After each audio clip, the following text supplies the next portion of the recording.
Praise lord. ఈరోజు దేవుని వాగ్దానము కీర్తనల గ్రంథము 119 అధ్యాయము 67 వచనాలు చదువుకుందాం. చూడండి. యెహోవా, నీ మాట చొప్పున నీ సేవకునికి నీవు మేలు చేసి ఉన్నావు. నేను నీ ఆజ్ఞల యందు నమ్మిక ఉంచి ఉన్నాను. మంచి వివేచన, మంచి జ్ఞానము నాకు నేర్పుము. శ్రమ కలగక మునుపు నేను త్రోవ విడిచితిని. ఇప్పుడు నీ వాక్యమును అనుసరించి నడుచుకొనుచున్నాను. ఇంక 71వ వచనం కూడా చదువుకుందాం. చూడండి. నేను నీ కట్టడలను నేర్చుకున్నట్లు శ్రమ నొందియుండుట నాకు మేలాయెను. ఇక్కడ వాక్యముతో ఆయన మనతో ఏమని మాట్లాడుతుందంటే, శ్రమ కలగక మునుపంట మనం ఏమైపోతున్నామంట, త్రోవ విడిచిపోతున్నామంట. అంటే అన్నీ ఉంటే మనం ఏం చేస్తామంటే దేవుని మర్చిపోయేవారుగా ఉంటాం. అన్నీ ఉంటే అన్నీ బాగుంటే దేవుని విడిచిపెట్టేసేవారుగా ఉంటాం. మనమైతే దేవుని విడిచిపెడతాం, కానీ దేవుడైతే మనల్ని విడిచిపెట్టేవాడు కాదండి. మనల్ని అయితే మన వారందరూ విడిచిపెడతారేమో, కానీ దేవుడైతే మనల్ని విడిచిపెట్టేవాడు కాదండి. ఆయన విడిచే దేవుడు కాదు, ఆయన మరిచే దేవుడు కాదు, ఆయన నిన్ను ఎక్కడ పడితే అక్కడ వదిలేసే దేవుడు కాదు, ఏ స్థితిలో పడితే ఆ స్థితిలో ఉంచేసే దేవుడు అంతకన్నా కాదండి.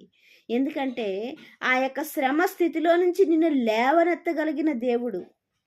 అయితే ఇక్కడ ఏమని చెప్తున్నాడంటే, శ్రమ కలగక మునుపు నేను త్రోవ విడిచితిని, ఇప్పుడు నీ వాక్యమును అనుసరించి నడుచుకొనుచున్నాను.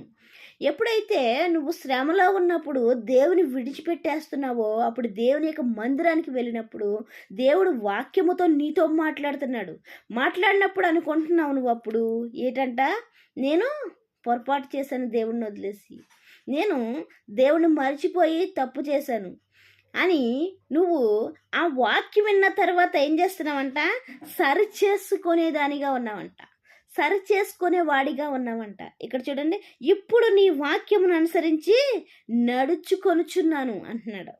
ఏంటంట, ఇప్పుడు నీ వాక్యాన్ని అనుసరించి నడుచుకొనుచున్నాను. ఇంకా 71వ వచనంలో ఏమంటున్నాడంటే, నేను నీ కట్టడలను నేర్చుకున్నట్లు శ్రమ నందియుండుట నాకు మేలాయెను. ఏమి నేర్చుకోవడానికి శ్రమ పెట్టడంట ఆయన కట్టడలను నేర్చుకోవడానికి, ఆయనకి ఇష్టకరంగా జీవించడానికి, ఆయనకి ఇష్టానుసారమైన జీవితాన్ని జీవించడానికి మనల్ని ఏం చేస్తున్నాడంట, మనల్ని ఒక దారిలో పెట్టడానికి చూస్తున్నాడు అంతే తప్ప మనల్ని బాధ పెట్టాలని కాదండి, మనల్ని హింసించాలని కాదు, మనం ఏడితే చూద్దామని కాదు ఆయన. ఎందుకంటే, కుమారి, నువ్వు ఎందుకు ఏడుస్తున్నావు, నీ కన్నీరు తుడవబడుతుందని ఎన్నో మార్లు ఆయన వాక్యంతో మనల్ని హెచ్చరించేవాడిగా ఉంటాడు. ఎన్నోసార్లు ఎందుకు బాబు ఏడుస్తున్నావు అని ఆయన వాక్యముతో మనల్ని హెచ్చరించేవాడిగా ఉంటాడు. ఎందుకంటే మన దేవుడు మన దగ్గరికి వచ్చి మన కన్నీరు తుడిచే దేవుడు మన దేవుడు. మనము ఏ స్థితిలో ఉన్నామో ఆ స్థితిలోంచి విడిపించగలిగిన దేవుడు, రక్షించగలిగిన దేవుడు, నడిపించగలిగిన దేవుడు. అయితే అలాంటి దేవుణ్ణి మనము కొన్ని సందర్భాల్లో మర్చిపోయేవారుగా ఉంటాం. అయితే ఇక్కడ కూడా ఏం చేస్తున్నామంటే, శ్రమ కలగక మునుపు నేను త్రోవ విడిచి ఉన్నాను అంటున్నాడు. ఏమైపోయాడంట, త్రోవ విడిచాడంట. అంటే దేవుని యొక్క త్రోవలోంచి తప్పిపోయేవారిగా ఉన్నారు. దేవుని యొక్క విశ్వాసములోంచి, దేవుని యొక్క నమ్మకములోంచి, దేవుని యొక్క నిరీక్షణలోంచి తప్పిపోయేవారిగా ఉన్నారు. అందుకని దేవుడు ఏం చేస్తున్నాడంటే, పసిపిల్లల వలె మనకి బుద్ధి చెప్పి ఆయన మంచి మార్గములో పెట్టేవాడుగా ఉన్నాడు. ఎందుకంటే ఆయన మనల్ని చేతుల్లో చెక్కుకొని ఉన్నాడు. నీ తల్లి అయినా మరచునేమో, కానీ నేను నిన్ను మరువను అంటున్నాడు. కాబట్టి మనకున్న సమస్యను బట్టి మనం ఆయనకి అప్పగించుకున్నట్లయితే ఆయన ఏం చేస్తున్నాడండి, మనల్ని సువర్ణముగా మార్చేవాడిగా ఉంటున్నాడు. చూడండి, నేను నీ కట్టడలను నేర్చుకున్నట్లు శ్రమ నొందియుండుట నాకు మేలాయెను అంటున్నాడు. ఎంత స్పష్టంగా చెప్తున్నాడండి. అంతకుముందంట వాక్యాన్ని విడిచిపెట్టేసి, వాక్యానికి దూరం అయిపోయి, వాక్యము వినకుండగా, వాక్యము చదవకుండగా దూరంగా ఉన్న మనిషి ఎప్పుడైతే వాక్యము నీతో మాట్లాడిందో అప్పుడు ఏం చేస్తున్నాడంట, ఇప్పుడు నీ వాక్యమును అనుసరించి నడుచుకొనుచున్నాను అంటున్నాడు. ఇంకా కింద లైన్లో ఏమంటున్నాడు, శ్రమ నొందియుండుట నాకు మేలాయెను అంటున్నాడు.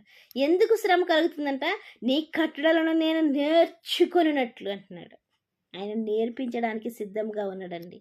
నేర్చుకోవడానికి మనము కూడా సిద్ధపాటు కలిగి ఉండాలి. ఇంకా ఆయన శ్రమ కలిగించేది కూడా మనల్ని మంచి మార్గంలో పెట్టడానికే తప్ప, ఇక్కడ ఏమంటున్నాడు? నీ కఠోరలు నేర్చుకున్నట్లు నాకు మేలాయను. నీ దేనికి మేలంటే శ్రమ నొంది ఉండుట మేలాయను. ఏదైనా ఒక శ్రమ వచ్చిందంటే దాది ఒక మేలు కొరకేనంటండి. అయితే వాక్యంతో నీతో నాతో మన అందరితోటి మాట్లాడుతున్నాడు ఆయన. నీకు మేలు కలగాలంటే శ్రమ కలిగిన తర్వాత శ్రమలో నుంచి నిన్ను లేవనెత్తి నీకు మేలు కలిగించడానికి ఆయన సిద్ధంగా ఉన్నాడు.